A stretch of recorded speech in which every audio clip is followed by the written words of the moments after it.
So you remember that giveaway we did a while back to celebrate 350 episodes? Well, in case you were wondering why I had not announced a winner yet, I promise, I haven't forgotten. We have just been working so hard behind the scenes to make sure that the actual prize we're giving away is as good as it can be for you. And it's finally ready. So as promised, drumroll please. Congratulations, Chris Perkins. You are our winner. Go ahead and shoot an email over to podcast@podlaunchhq.com so we can get you set up with early access to the brand new Podcast SEO Mastery course that we are officially launching in October, but that all of our podcast listeners can actually get early access to. So stay tuned for more on that in this episode. And huge thanks to everyone who celebrated with us by leaving us a review or by texting the show to a friend. It is truly because of you that I do the work that I do here on the show every week. So thank you for listening. And without further ado, here's today's episode. Every single day I get questions from podcasters saying, Courtney, how do I grow my show? What am I missing? I feel like I'm doing everything right, and I'm still not seeing the kind of growth that I expected to see by now. And it doesn't matter if you're getting 100 downloads an episode, 500 downloads an episode, 1,000 downloads an episode. Inevitably, every single podcaster hits a plateau at some point in their journey. And if you want to get more new listeners clicking on your show and hitting play on your content, one of the most important skills that you can master is learning how to get your show showing up in your ideal listeners' search results every single day, so that your listeners can find your show in the first place. And in this episode, I'm going to break down exactly what you need to know to land your show in the top 5 in search on Apple and on Spotify without creating extra content, without spending hours guesting on other podcasts, or without spending any more time marketing your podcast other than figuring out what search terms listeners are already using to find a show like yours. And if that sounds too good to be true, well, that's because most podcasters have no idea how podcast search actually works. And by the end of this episode, you are going to be light years ahead of them. Welcome to Insider Secrets to a Top 100 podcast. I'm your host, Courtney Elmer. Let's make your business binge-worthy. So I have been speaking from stage at podcast conferences for years, and I have spoken multiple times on the topic of podcast SEO, but never have I ever seen so much excitement for a podcasting strategy than I did this year at Podcast Movement. Now, I spoke 3 times from stage on podcast SEO this year, and not only were those some of the highest attended sessions of the entire conference, podcast SEO was the topic that was being talked about in the hallways. It was the topic people were lined up to ask questions about. And even after teaching SEO for over 5 years, it was the first time that I finally saw the light bulb go off in people's eyes. I finally saw people get excited the same way that I get excited about podcast SEO because of the incredible potential that it has to get your podcast found. Now, I have nerded out about podcast SEO here on the podcast before, and I'm going to do it again because for years, the podcast industry has believed that if you have good content, your show is going to grow. While I have been over here preaching, well, hold on, if nobody can find your show, does it actually matter how good your content is? And the problem with podcast SEO was that until very recently, there was no way to track its performance. There was no way to actually measure and know, is my show showing up in search? Are people finding this? And so it became kind of this tough topic to teach because while I am willing to treat my show like a guinea pig so I can test new strategies for you, this was just one of those strategies that was really hard to convince people to actually do because we had no true way to measure if it was actually working. But all of that has changed, which means now I can show you why SEO is the single biggest opportunity for niche shows right now, whether you are just starting out or whether you've been at this for 5 years or more and you're getting north of 1,000 downloads an episode. And you're also going to get to hear how our clients have not been tripling, not quadrupling, but 5x or 6xing their SEO visibility and seeing upward trends in their downloads and their overall month-over-month show growth when previously their shows had reached a plateau where they were flatlining or even declining. So I hope you are as excited as I am to nerd out a little bit on this, okay? Now, let me also say this before you rush to grab a pen and paper and start furiously taking notes. We have a brand new Podcast SEO Mastery course where I am going to walk you through exactly how to apply this strategy to your show step by step in just 39 minutes. We are also going to give you the templates that we use here internally for our clients to track your podcast SEO results and learn how to build a keyword strategy for your show that you can execute and start seeing results in as little as 30 days or less. My goal with this, though, is to teach you how to learn to rank your show in the top 5 in search for the core keywords that your listeners are out there searching for right this very second, so that when they search, they find you. So I'm going to link to this in the show notes. And because you are a loyal listener of this show, keep this between us, I am also going to give you a special discount code for you to enter at checkout. Okay, the code is TOP100, no spaces, all caps, TOP100, and it's going to give you $50 off when you use it. So don't lose it, TOP100. All right, and look, if the thought of building a keyword strategy and figuring out the learning curve of how to do podcast SEO makes you want to run and hide, well, I've got something for you too. We have also just rolled out a done-for-you podcast SEO service where my team is going to step in and build this strategy and monitor it for you. So you don't even have to think about it. We will literally hand you the keywords you need to be using. We will tell you exactly what to update and when to update it so that all you have to do is plug these keywords in when you write your episode titles or your show notes and get the same results. And I'm going to give you the same code as well. Top100 will get you $50 off of your first month. Okay, so now that you know that you don't have to figure this out alone, let's talk about what podcast SEO actually is. This is a question I get from podcast hosts all the time who are wondering, is this the same thing as SEO of old, that you would use for ranking a blog post on Google? Is it like Google and website SEO? My short answer is it's similar, but it's different. Is there overlap? Yes. Is it exactly the same? No. So whether you're familiar with traditional SEO or not, listen up. Podcast SEO is simply the practice of using keywords throughout the written messaging of your podcast with the sole purpose of getting your show to rank at the top of search results inside of Apple and inside of Spotify, as well as on other podcast players. So it involves knowing what keywords your podcast listeners are actually using to find podcasts similar to yours. It involves knowing how many listeners are actually searching for those keywords, because if you are trying to optimize for a keyword that nobody's actually searching for, well, it's not going to get you very far. And it also involves using those keywords strategically and naturally throughout the written messaging of your podcast. And then finally, and in my opinion, most importantly, tracking the performance of those keywords over time to see if they are yielding you the results that you want. Is your show actually ranking? And having the know-how to adjust your keyword strategy if and when you need to keep your podcast at the top of those search results in Apple and in Spotify. Now, the question I inevitably get at this point is, well, is this the same thing as ranking on the charts? And the answer is no. Okay, I'm going to keep it really simple for you. Chart rankings, when we talk about the top 100 being on Apple or Spotify, who recently rolled out their own version of the charts, those are rankings within a specific category of interest based on the popularity of that podcast. So that's the simplest way to put it. So if you got a health podcast, or you got a business podcast, or you got a self-help podcast, or hobbies, these are the charts that we are all used to seeing on Apple Podcasts that we can browse and scroll and see what the top shows are in that category. Those rankings rely on volume and engagement within a given window of time every single week. There's a few things that influence those chart rankings, downloads being one of them, but new follows being the most important of them, and all of this activity happening on the show within a certain window of time every single week, which is why it can be difficult for niche shows with naturally lower listener volume to rank there consistently. Can it be done? Yes, with the right marketing strategy. Is it an effective way for listeners to find your show? Well, it does add credibility, but the way that people search for podcasts has changed. People used to use the charts to find new podcasts, but now the traditional charts only make up about 13% of the way listeners are finding new shows to listen to. Podcast search, the search bar at the top of Apple and at the top of Spotify and Google search, makes up a combined total of over 54% of the way that new listeners are finding podcasts today. And I don't know about you, but I would rather optimize for the 54% of listeners who are out there searching than the 13% scrolling through the traditional charts.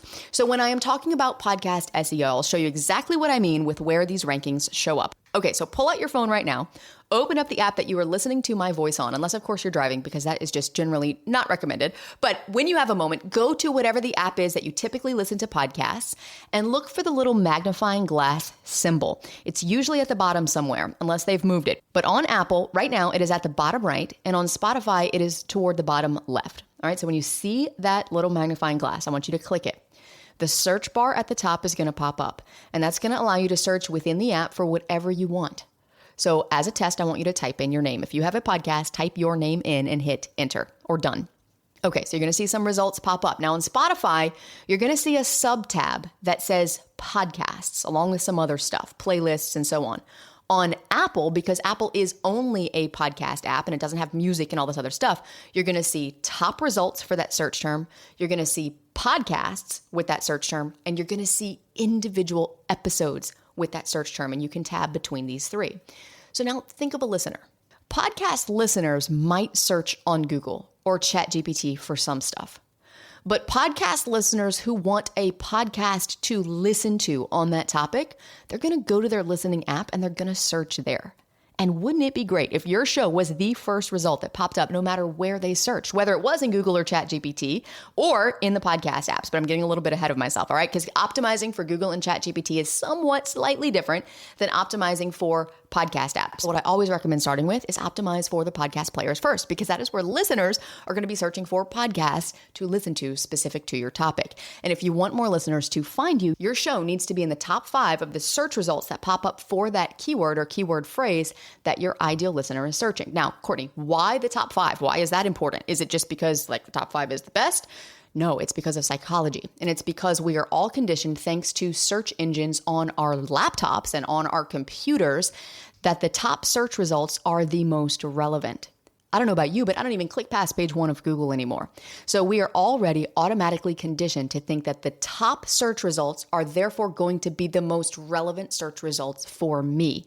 It's also credibility, because when you get on page 1 of Google, it's really great to be one of those top results that are returned on Google, because that's going to be the result that someone searching for that information is going to be most likely to click. So being in the top 5 of the search results that are returned to a listener for searching that particular keyword, when your show is popping up there, it signals credibility, it signals importance, and it signals relevance. Also, because if you remember back in the day, people always talk about above the fold on a website. This is the real estate of the website, all the visual stuff that you see on a website before you have to scroll.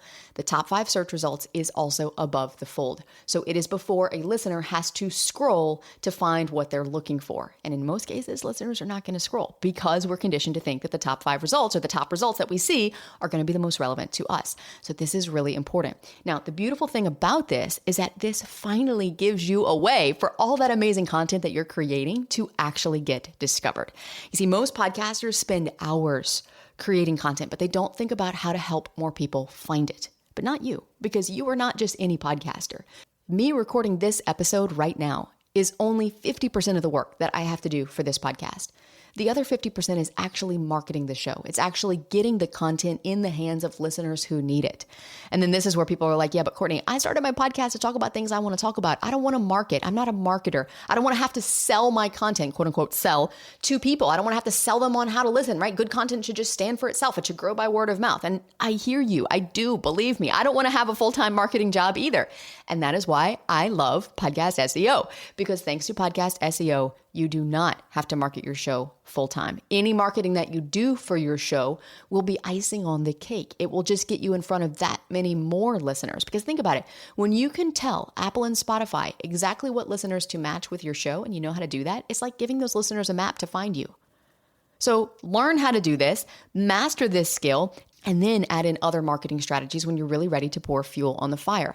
This is why Podcast SEO is the foundational marketing strategy that we teach inside of Pod Launch and that we teach to our clients, because search is one of the most leveraged ways to get your podcast found. So it's particularly great for those that don't have a lot of time. It's really great for those that really don't like to market.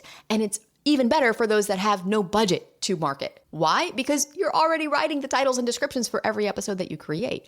So wouldn't it be nice with just a few keyboard strokes, you just write those titles in such a way that it didn't actually create any work for you other than plugging in those keywords when and where it makes sense. And not only that, but Podcast SEO is the only podcast marketing strategy to date that has compounding returns, meaning that it compounds with you to help you grow even more with every single episode you create. So what this means is, as you build your library of content using these keywords, you're going to be increasing the volume of those keywords across your content library. And as you increase the volume of keywords, you're going to begin to dominate that keyword and appear consistently at the top of search. This is how I am able to rank right up there next to the longest standing podcast on podcasting that's been around for over 20 years, as well as rank above newer podcasts in my niche that can't compete with the volume that I've built into my keyword optimized content library. And I want the same for you. All right, but I'm going to be very transparent with you, because you know me, I will always tell it to you straight. It is relatively easy to get your show to the top of search for given keywords right now. But as more podcasters start to learn this strategy, it is going to become harder and harder.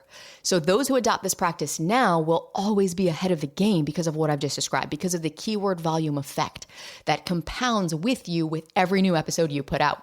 So my advice for you is to start now and optimize often. So again, every time I talk about this from stage, I'm so animated and I get so excited. And hopefully you can hear that coming through my voice right now because I want this for you. This is truly a breakthrough strategy where, again, it's been around for a long time, but now we have eyes into seeing how it's actually working. Is it actually helping our podcast get discovered? And then from there, it's simply a matter of having the right messaging and positioning in place so that those listeners actually click through and choose your show. So if you did that experiment earlier where you pulled out your phone and you popped your name in, your show was probably the first one to pop up. It should have been the first one to pop up, and you should have seen a lot of episodes related to your podcast popping up. Now, let's do another test. Pick a keyword that you think your listener might be searching. And there are ways to figure out which keywords you should go after, but I want you to just think about your listener intent for a minute, put yourself in their shoes, and pick a keyword that you think they might be searching for. Type it into the search bar and see if your show pops up. And this is often where I get the question from people who are like, okay, I see my show for that keyword, but it's like number 25 down the list, or it's number 30 down the list. Like I had to scroll really far to even find it. Why are these other shows ranking higher than me? And specifically, why are shows ranking higher than me that have stopped publishing? Like this show right here stopped publishing 2 years ago, and it's ranking higher than my show. Now, there are a few factors for why this happens, but the reason we're doing this experiment is for you to be able to see exactly where your show is pulling up in search right now, and to see where the opportunity is for you. Because if you're ranking 25 in search, and this is a keyword that you think your listener is using to find a podcast like yours, well, we need to get you up to that top 5 as quickly as possible. If you are seeing shows that are inactive, that are ranking higher than you, there's a few factors that play into this. But one factor is simply that they most likely have a higher keyword density for that keyword or keyword phrase than you do right now. And the beauty is, if you're publishing and they're not, then over time you can change that. But this is not always going to be the case because, again, as more and more people start to pick up on how powerful podcast SEO actually is, it will become more competitive. So this is also the part where people ask, okay, Courtney, like podcast SEO sounds amazing. You've hyped it up enough. Good gosh, but how long is it going to take me to see results? My short answer is always 90 days. 90 days because any marketing strategy that I ever build for anybody, I'm going to say we need to give it at least that much time because you want to be able to track movement and spot trends over a period of time so you can identify what's working and what's not. That said, we had one listener who went to the top of search in her niche within a week. No ads, no other marketing strategies. We personally on this show got 41% more downloads within 30 days and grew this show by 155.3% in 5 months by testing podcast SEO on its own with no other marketing strategies during that time, outside of maybe 1 or 2 podcast guest appearances that I did. That was it. Podcast SEO. All of our clients in our advanced program in this last 90-day cycle saw 5 to 6 times growth in search in that 90-day period. So the question here really is, how quickly do you want to see results for your show? Because while I say 90 days to temper expectations and to say, this is not, a silver bullet, there is no silver bullet in podcasting, but this is probably as close as we're going to get. It can happen very quickly. And I will leave you with this. Niche shows have the upper hand with this strategy because in search, specific will always be better than broad because people don't type fitness shows into a search bar. They type weight loss over 50 or 75 hard. Or fitness for busy moms, workouts for busy moms. So podcast SEO is going to be the fastest way to help the right listeners find you. And this is the problem with a lot of marketing tactics out there is that they're a little bit spray and pray, where we try to get as close as we can to the right audience, but it's not going to be 100% right all of the time. So this is why podcast guesting only converts to some degree. This is why running ads for your podcast only convert to some degree. With podcast SEO, you are straight shooting. You are literally laying out a roadmap for the right listener to find you. And ultimately, that is going to serve you far better over the long run than any paid traffic strategy that puts you in front of a lot of listeners, but not necessarily the right listeners, or even other tried and true organic strategies that put you in front of listeners who are likely to be a fit, but it's not like speaking to a room of 100% of your ideal listener. Podcast SEO is that. It's more like giving a talk on your topic to a stadium full of people who want to learn exactly what you teach. And the right listeners will always convert better than anyone else. Okay, so if you are still listening to my voice right now, Hopefully, by now, you are as excited as I am about podcast SEO and the incredible potential that it has not just for podcast in general, but for your show specifically. And if you don't need any more convincing and you want to put the strategy to work for your podcast right away, then head to the show notes, click the link you see there, and sign up for our Podcast SEO Mastery course, where again, I'll teach you in just 39 minutes how to implement this entire strategy for your show. Or if you want our team to do it for you, we can help with that too. And if you're like, well, all of this sounds great, Courtney, but I want to see some more real life results of what podcast SEO can actually do for my show. Well, if that's you, come with me to the next episode where we are going to break down the actual numbers, as in hard data, that we saw when we applied this strategy to this podcast to show you what's possible with your show, no matter what stage of your podcasting journey you are in. That is all coming up next to help you make your business binge-worthy. Which means now I can show you why SEO is the single biggest. Oh, holy moly. Okay, starting over.